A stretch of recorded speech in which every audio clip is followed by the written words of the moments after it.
Si vous vous posez la question, c'est quoi le trading, c'est quoi le forex, ce que j'entends parler partout, comment les gens aussi font pour gagner beaucoup d'argent sur le trading, que ce soit la crypto-monnaie ou le forex, aujourd'hui, vous allez avoir l'occasion d'entendre peut-être l'expert à la matière, parce que de temps en temps, je viens vous parler du trading, de la crypto-monnaie, mais comme vous le savez très bien, on apprend et ensuite on le partage. Mais je peux vous dire, l'une de nos mentors qui nous a permis de découvrir, de comprendre le trading, la crypto-monnaie.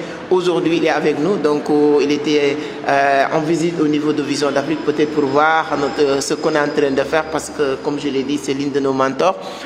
Je me suis dit aussi que moi, j'ai bénéficié de ces conseils. Et comme cette communauté me tient à cœur, je vais aussi leur permettre de bénéficier de ces conseils. Et vous n'allez pas regretter d'avoir regardé cette vidéo du début à la fin, parce que vous allez entendre peut-être ce que vous n'avez jamais entendu parler sur la crypto-monnaie, parce que je vous dis, c'est quelqu'un qui s'y connaît très très bien. Donc son entreprise, je peux vous dire, c'est l'une des meilleures entreprises, je ne dis pas au Sénégal, en Afrique, en termes de trading de la crypto-monnaie. Versus Capital, peut-être vous avez une fois entendu parler de Versus Capital. Lui, il va nous parler de Versus Capital. Moi, je connais, mais peut-être vous, il y a certaines personnes qui ne connaissent pas Versus Capital. C'est quoi Versus Capital? Qu'est-ce qu'il propose comme service? Et ensuite, nous allons parler du trading de la crypto-monnaie. Avant de lui passer le micro, si c'est la première fois que vous tombez sur nos vidéos, Entreprendre autrement, moi je m'appelle Amadou Seck, fondateur de Vision d'Afrique, initiateur Club des jeunes entrepreneurs au Sénégal et auteur de ce bouquin, Les clés du succès en entrepreneuriat. J'adore l'économie numérique, la crypto-monnaie, le forex, etc. Parce que ces 2 dernières années, je peux vous dire que la crypto-monnaie m'a permis de faire ce que je ne pouvais jamais imaginer faire dans ce laps de temps. Donc c'est pourquoi je veux dire l'importance du trading. Donc je vais laisser notre doyen, M. Ngom, de se présenter rapidement et ensuite nous allons discuter un peu avec cette communauté.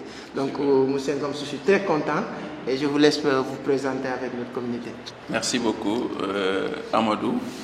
Je pense que je suis le plus content de cette interview. Comme vous l'avez si bien dit, je suis un mentor, mais c'est vous qui êtes notre mentor aussi, parce qu'on s'apprend vice-versa. C'est ça, en fait, le mentorat. On peut apprendre sur n'importe qui. Voilà, moi, c'est Cheikh Makhtar Ngom. Je suis le PDG de Versus Capital. Comme profession, voilà, je suis un expert en finance, donc trader dans le marché des crypto-monnaies et le forex, mais aussi un peu du matière première. Merci beaucoup, vous le savez, hein, c'est un financier, donc c'est pas du tout hasard si M. Ngom se lance dans le domaine de la crypto-monnaie. Donc, bon, avant de parler de la crypto-monnaie et le forex et leur importance aujourd'hui pour que la jeunesse africaine se lance, donc si vous pouvez expliquer aussi à notre communauté Versus Capital, les services que Versus Capital propose aujourd'hui un peu partout à travers le monde. Voilà, super. Avant de parler des services que Versus Capital propose à sa communauté, c'est très important, comme vous venez de le dire, de parler un peu de crypto-monnaie, de blockchain et tout ça, pour un peu partager des informations avec la communauté. Parce qu'il y a énormément de gens qui parlent de crypto-monnaie, de blockchain, mais peut-être qu'ils ne maîtrisent pas encore trop les enjeux à venir. Là, c'est un financier qui vous parle, un financier qui a fait à peu près les 2 modèles de finance. Et j'aime le rappeler aux gens pour leur faire savoir que voilà, je suis quelqu'un qui est capable de parler de la finance classique comme la finance décentralisée aujourd'hui, révolutionnaire. Et quand quelqu'un qui a fait les 2 modèles de finance vous parle, vous devez comprendre que en fait, c'est un diagnostic profond et une comparaison de ces 2 finances pour en sortir quand même une réalité, une vérité. Et ce que je peux partager avec la jeunesse africaine aujourd'hui, c'est que dans ce battle, comme je l'appelle, dans ce battle, c'est forcément les crypto-monnaies et la blockchain qui prendront le dessus. Parce qu'aujourd'hui, tout ce que manque la finance classique, nous l'avons dans la blockchain et les crypto-monnaies, mais tout ce que nous possédons aussi dans la blockchain et les crypto-monnaies, la finance classique est limitée en ce sens. Donc, je vous le dis, aujourd'hui, c'est une révolution et la blockchain et les crypto-monnaies, c'est l'une des plus grandes révolutions que l'histoire n'a jamais connues. Certes, une évolution, c'est comme ça. Les gens n'ont pas encore compris l'enjeu du futur, mais plus on avance, nous allons découvrir des choses extraordinaires. Et c'est déjà en fait le cas actuellement avec l'évolution de la crypto-monnaie. Quand on parle de NFT, quand on parle de métaverse, quand on parle énormément de ces trucs-là qui viennent en fait se rajouter à ce qu'on appelle la blockchain, qui est juste une révolution extraordinaire dans le monde de la finance. Je conseille à la jeunesse africaine de s'y intéresser. On parle parfois de légalisation des crypto-monnaies, de contrôle des crypto-monnaies ou d'un cadre réglementaire, mais ce n'est pas trop important pour l'instant, ça sera important pour demain, parce que ce qui est sûr, ça va arriver, les États vont s'y mettre, les institutions vont s'y mettre et les continents vont s'y mettre. Donc aujourd'hui, il faut prendre le devant et épouser cette technologie et de chercher des opportunités là-dessus, parce qu'on n'arrête pas la mer avec ses bras. Donc aujourd'hui, il faut s'y mettre. C'est ça mon conseil. Ouais, il faut s'y mettre. Donc c'est très clair, comme il a dit. Aujourd'hui, les États seront obligés, en tant que financiers, je parle sous votre contrôle. Si Nigeria aujourd'hui crée leur propre monnaie, je pense qu'ils sont peur de perdre le contrôle de leur économique et tout ça. Donc il n'y a plus de négociation. La crypto-monnaie va s'imposer. Et comme vous l'avez dit, vous conseillez la jeunesse africaine surtout de se lancer. Moi, je dis qu'aujourd'hui, même cet équilibre social que la crypto-monnaie est en train de créer, j'étais à Dubaï et je dis que si je suis à Dubaï avec 1 million de francs CFA et Mouchen vient des États-Unis avec 1 million de dollars, ce qu'il peut acheter, c'est 10 millions de fois. Mais par contre, si je viens avec un bitcoin, l'autre un bitcoin, on a même la même fortune, etc. Oui, c'est ce qu'on appelle le bitcoin est une monnaie encéphale, il n'a pas de nationalité. Il n'a pas de nationalité. On ne peut pas dire que le bitcoin c'est pour les États-Unis, ni pour la Chine, ni pour la Russie, ni pour les Africains. Donc c'est une monnaie qui est vraiment démocratique, comme on dit. Quand on parle de démocratie, il ne tient pas compte des frontières. Voilà. Le mot adéquat, c'est une monnaie encéphale. En tout cas, il n'y a pas de frontières, il n'y a pas de nationalité. Son cours reste valable un peu partout dans le monde. Et voilà, un bitcoin, si ça coûte $50,000 au Sénégal, ça va coûter $50,000 aux États-Unis. Donc, en fait, le bitcoin, je dirais, vient mettre fin d'ailleurs aux inégalités, parce que tantôt, nous sommes en Afrique de l'Ouest, nous utilisons le franc CFA, mais on sait très bien que le franc CFA est limité quelque part géographiquement, parce qu'on ne peut pas sortir avec ces francs CFA dans la zone IOMA. Mais aujourd'hui, vous avez 1 milliard de bitcoins. Je pense qu'il n'y a pas de limite. Vous pouvez partir partout dans le monde avec vos bitcoins. Et c'est ce côté qui est très difficile à maîtriser par les États. Récemment, j'ai suivi une interview d'un trader marocain qui a été invité à la télé et on a annoncé que le gouvernement du Maroc va désormais légaliser la crypto-monnaie au Maroc. Et pourquoi? Parce que, ce que je disais tout à l'heure, on ne peut pas arrêter la mer avec ses bras. Au moment où le Maroc interdisait les crypto-monnaies, ils ont remarqué que statistiquement, il y a 900 000 adresses de crypto-monnaies au Maroc. Mais tu ne peux pas les identifier. Puisque tu ne peux pas les identifier, mieux vaut les accompagner. Parce que ce que je dis souvent, c'est très facile d'interdire, mais c'est plus compliqué d'accompagner et d'encadrer. Et c'est ce qui va arriver tôt ou tard avec les crypto-monnaies, puisque c'est pas facile de les interdire, parce qu'il faudra encadrer et d'essayer de voir un cadre légal pour permettre aux gens et de libérer aussi les énergies, parce que la crypto-monnaie libère les énergies. Il y a des questions géopolitiques que je ne pourrais pas aussi évoquer parce que c'est trop technique, mais ce qui est sûr, les puissances coloniales sont gênées un peu par la technologie blockchain, parce que c'est une technologie, les crypto-monnaies, qui délie un peu ce côté où, par exemple, le cas de la France et l'Afrique, avec la crypto-monnaie, on peut avoir contrôle sur en fait la monnaie et de contrôler même les données économiques et les données financières à travers des comptes d'opération qu'on appelle dans la banque centrale. Ça, c'est pour les banquiers qui comprennent un peu, mais la crypto-monnaie libère les énergies. Aujourd'hui, ça peut faire énormément du bien pour l'économie, les économies nationales. Donc je le rappelle, c'est pas n'importe qui qu'on a aussi comme invité, c'est un banquier, donc il connaît très bien ce qu'il est en train de dire, donc c'est pas quelqu'un qui s'est lancé comme ça vaguement sur l'économie, que ce soit numérique ou classique et tout ça, c'est quelqu'un qui s'y connaît. Donc, moi, je dis souvent à mes amis, M. Ngom, est-ce que ça ne va pas poser un problème, je pense. Moi, bon, ce n'est que mes diagnostics. Il y a beaucoup de personnes aujourd'hui qui sont condamnées à être très, très riches dans les 2 prochaines années, parce que je vois des gens qui ont des portefeuilles vraiment avec plus de $1000, c'est $2000 sur Shiba Inu, Baby Doge, etc. Est-ce que ça ne va pas causer un problème aussi, ou bien qu'est-ce que vous allez dire à ces gens-là qui s'investissent ou qui ne s'investissent pas? Quels sont les avantages ou les inconvénients d'ici 2 ans, je pense, ou bien quelle lecture, analyse que vous allez faire dans 2 ans dans le secteur de l'économie numérique avec ceux qui s'intéressent aujourd'hui? Oui, c'est très simple. En fait, ça va créer des malheureux.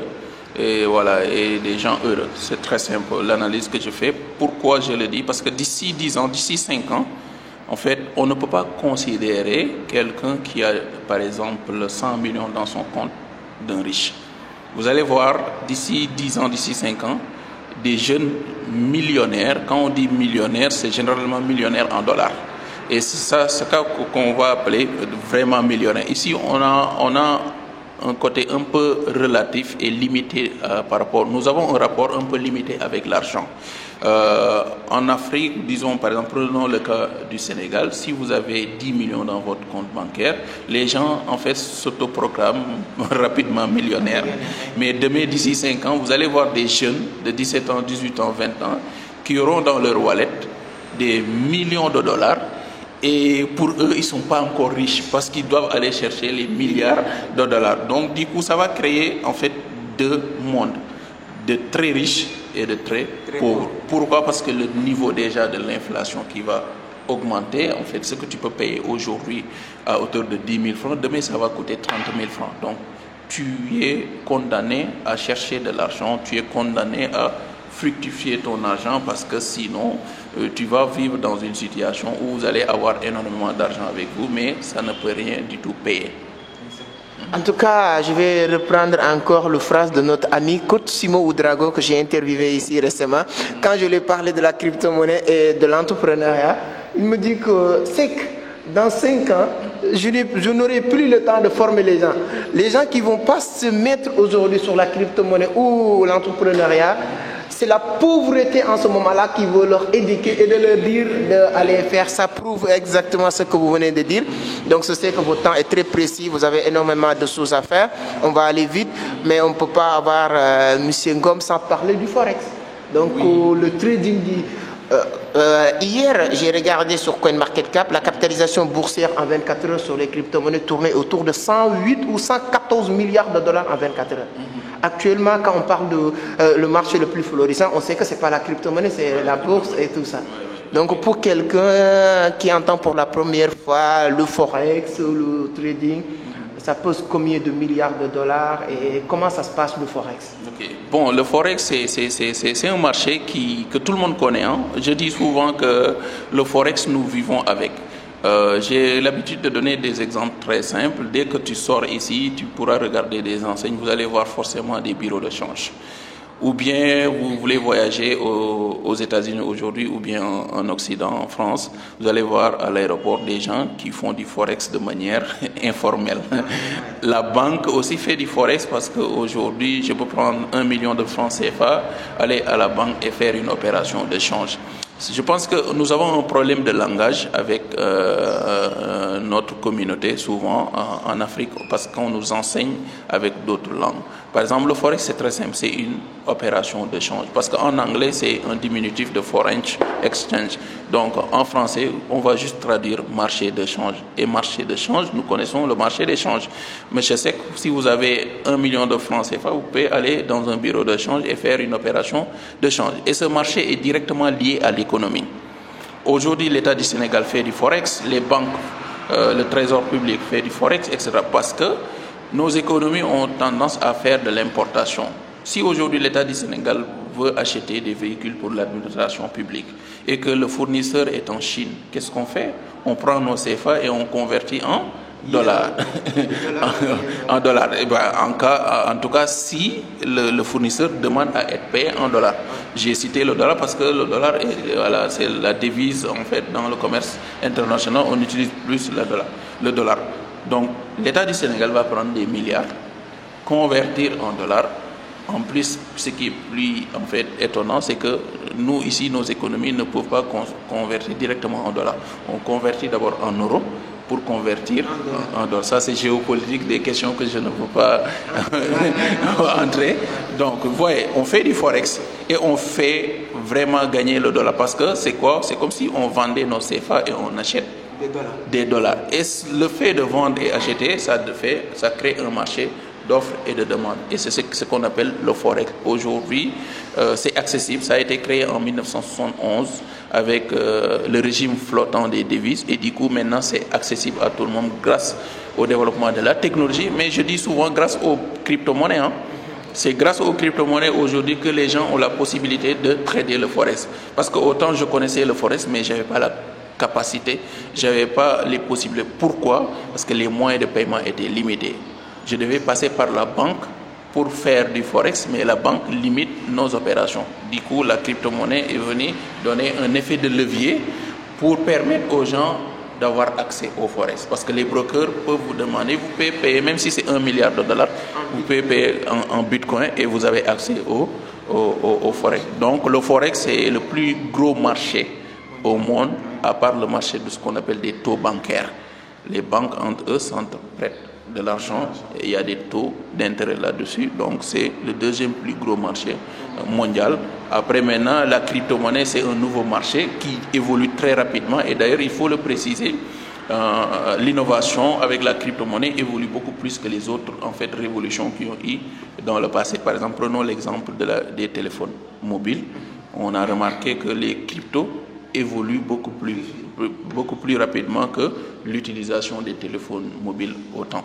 Donc ce qui prouve que voilà, on avance à grands pas. Avec la crypto. Donc, en tout cas, la crypto-monnaie, si vous avez bien écouté, vous avez que la crypto-monnaie vient, en tout cas, pour nous libérer, parce que Moussa Ngom, en tant que financier, qui connaissait le forex, mais il ne pouvait pas accéder parce que son argent était limité, mais la crypto-monnaie lui facilite vraiment l'accès. Donc, il faut s'y lancer, s'y mettre sur la crypto-monnaie. Donc c'est très intéressant. Si vous avez des questions, vous pouvez le mettre sur la barre de commentaires. Peut-être vous avez des questions que je ne pouvais pas poser, mais ou j'oublie, mais on aura l'occasion de répondre sur les commentaires. N'oubliez pas de liker la vidéo, c'est ça qui va permettre que YouTube va référencer naturellement la vidéo. Vous savez que ces arts de contenu, on n'a pas eu la chance de l'avoir tout le temps. Donc ce que je vais, bon, on va avant de ce que j'ai compris aussi. Moi, même avant de comprendre Forex, je faisais du Forex. Je me rappelle très bien, avant de partir à Dubaï, j'étais obligé de prendre mes francs CFA, d'aller à la banque pour faire échange en dollars. Et le caissier m'a dit, il faut que tu m'amènes le billet que tu as déjà acheté pour te faire l'échange. Donc, en tout cas, il faut apprendre le Forex. Maintenant, on peut parler de Versus Capital. Versus Capital, actuellement, on le voit partout sur les réseaux sociaux, à la télé, aussi au Sénégal. On vous invite sur les plus grandes télévisions et tout ça. Moi, personnellement, il y a beaucoup de personnes qui me contactent sur les réseaux pour me dire que j'ai écouté Moussa Ngom à la télé, c'est ça qui m'a donné des idées sur la crypto et tout. Donc, Versus Capital, il est où? Il est créé depuis quand? Quels sont les services de Versus Capital? Super. Versus Capital, c'est une structure que nous avons créée il y a de cela 2 ans.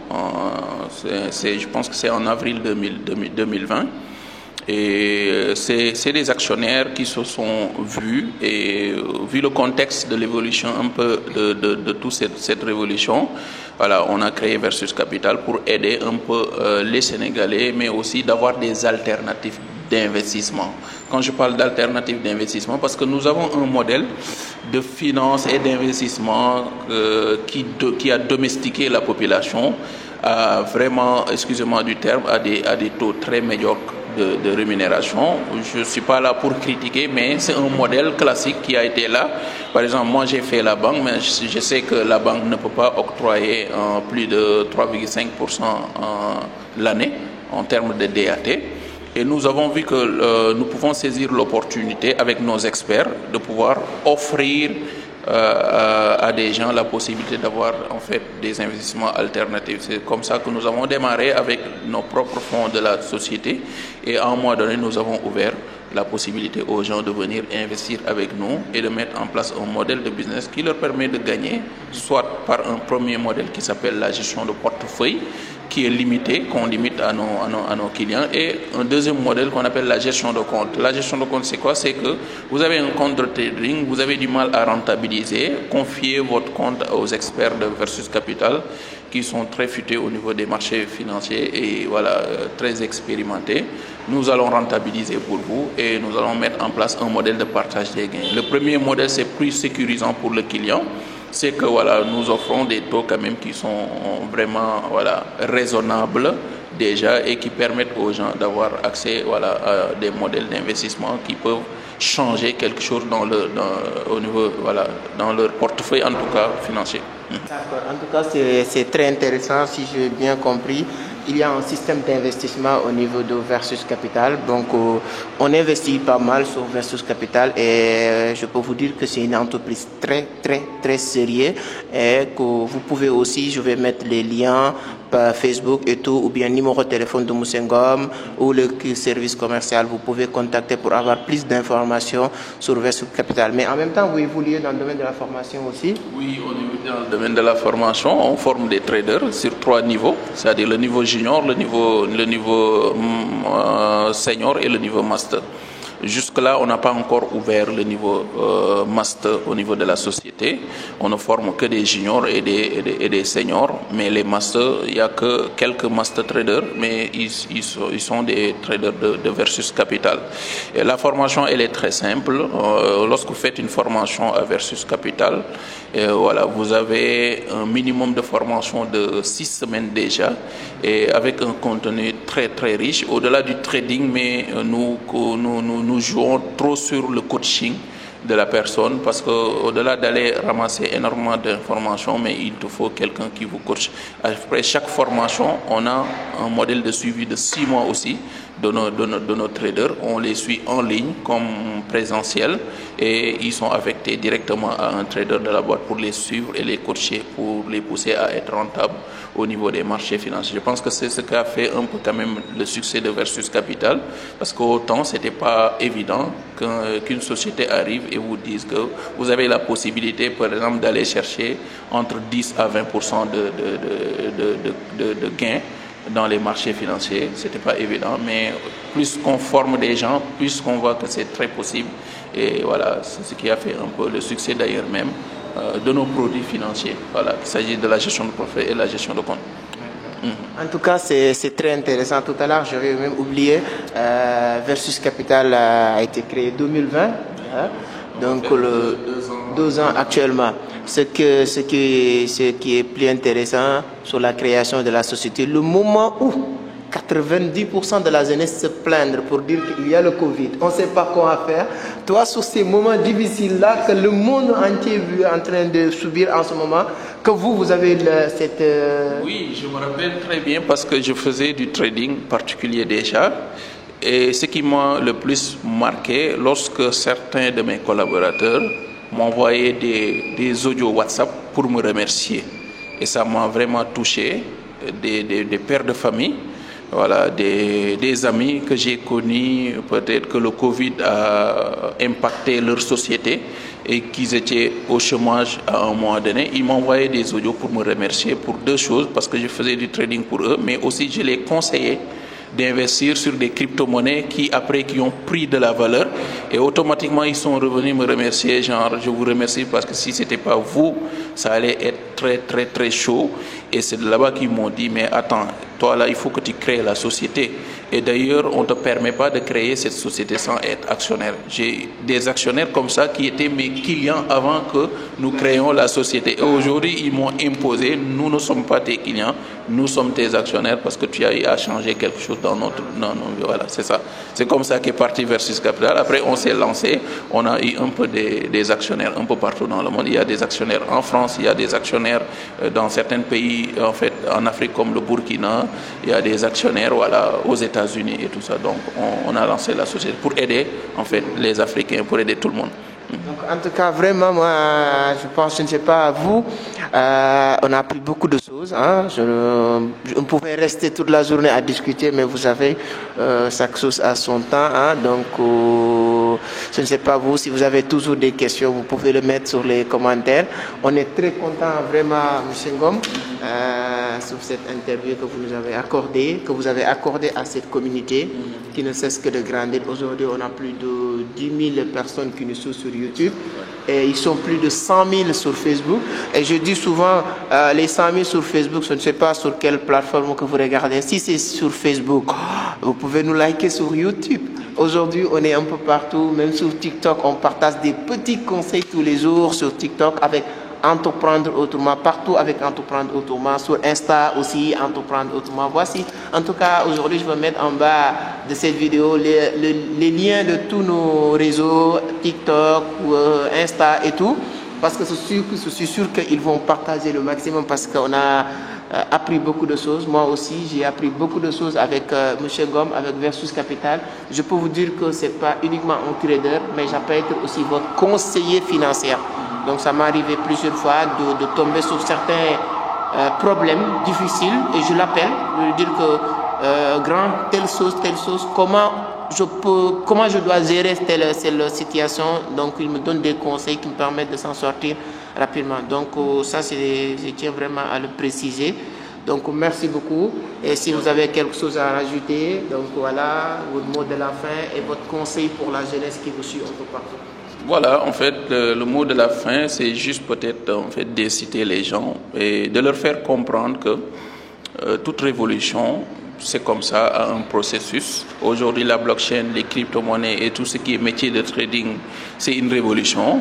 Et les révolutions, généralement, passent par 3 phases. En fait, une phase qui est un peu ridicule. Autant quand les gens parlaient de crypto-monnaie, de blockchain, quand même, ça c'était pour mes amis, surtout mes collègues à la banque, c'était ridicule pour moi. Je passais pour un ridicule en réalité. Mais à un moment donné, les gens, vous allez voir, les gens vont commencer à s'intéresser. Mais il y a un sentiment de peur qui les anime. Ils ont peur, mais tôt ou tard, ça devient évident. Et nous allons vers cette phase d'évidence et que ce soit les pays, que ce soit les entreprises ou les particuliers, nous n'avons pas le droit de rater le train. Sinon, vous l'allez regretter dans les années à venir. Merci beaucoup. Merci beaucoup, merci M. Ngom, merci aussi à vous tous qui nous regardent un peu partout, comme il l'a dit, toute révolution commence par ces phases. Et je dis aussi qu'il y a un moment donné, il faut savoir prendre les raccourcis. J'ai terminé récemment un très bon livre, L'autoroute du millionnaire, qui nous apprend les différentes voies à prendre pour s'enrichir, que ce soit la voie lente, les piétons ou l'autoroute. Donc quand tu comprends ça, aujourd'hui la crypto-monnaie vient pour être notre accélérateur ou bien être en tout cas notre autoroute pour vraiment s'enrichir rapidement. Donc, et c'est pas quelque chose d'extraordinaire si vous savez que le temps qu'il a pris à Henry Ford ou Thomas Edison de construire leur nom ou construire leur succès, c'est pas le même temps qu'il a pris à Bill Gates. Et le temps qu'il a pris à Bill Gates pour arriver là où il est, c'est pas le même temps qu'il a pris à Mark Zuckerberg. Plus que le temps passe, plus qu'on a des raccourcis qui nous permettent de faire ce que les autres ils ont fait en 10 ans, nous on le fait en moins de 1 an. Ce que les autres ont fait en 5 ans, nous on va le faire en 2 ans avec la crypto-monnaie. Donc merci beaucoup. N'oubliez pas de vous abonner si ce n'est pas encore fait. Si vous nous donnez ça, 30 secondes, un petit pouce bleu, ça permet encore une fois que YouTube référencie naturellement la vidéo. Vous nous suivez sur les différents réseaux. Avec cette chaîne Entreprendre Autrement, on partage des contenus qui vont vous permettre de grandir, d'avoir des informations dans le domaine de l'économie numérique. Merci beaucoup, à la prochaine, ciao.